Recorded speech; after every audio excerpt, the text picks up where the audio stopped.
বাংলাদেশি নাগরিকদের জন্য ভিসা নিষেধাজ্ঞা প্রত্যাহার এবং কর্মী নিয়োগ বাড়ানোর আহ্বান জানিয়েছেন অন্তর্বর্তী সরকারের প্রধান উপদেষ্টা অধ্যাপক ডক্টর মোহাম্মদ ইউনূস।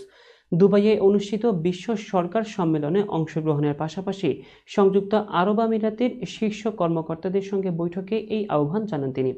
বৈঠকগুলোতে পারস্পরিক স্বার্থ সংশ্লিষ্ট বিভিন্ন বিষয়, বাণিজ্য ও বিনিয়োগ সম্প্রসারণ, চট্টগ্রাম বন্দরে আমিরাতি বিনিয়োগ পরিকল্পনা এবং শিক্ষা ও ক্রীড়া খাতে দ্বিপাক্ষিক সম্পর্ক জোরদার নিয়ে আলোচনা করা হয়। এ সময় তিনি আমিরাতি কোম্পানিগুলোকে বাংলাদেশে কারখানা স্থানান্তরের আমন্ত্রণ জানিয়েছেন। বৈঠকে সংযুক্ত আরব আমিরাতের বাণিজ্য মন্ত্রী থানি বিন আহমেদ আল জেওদি বাংলাদেশে একটি বিশেষ শিল্প পার্ক স্থাপনের প্রস্তাব দিলে প্রধান উপদেষ্টা নীতিগত সম্মতি দেন।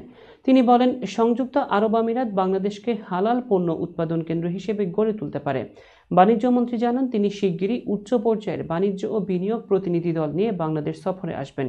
প্রধান উপদেষ্টার সফর শেষে সংযুক্ত আরব আমিরাতের ক্রীড়ামন্ত্রী ডক্টর আহমেদ বেলহুল আল ফালাসি দুবাই বিমানবন্দরে তাকে বিদায় জানান।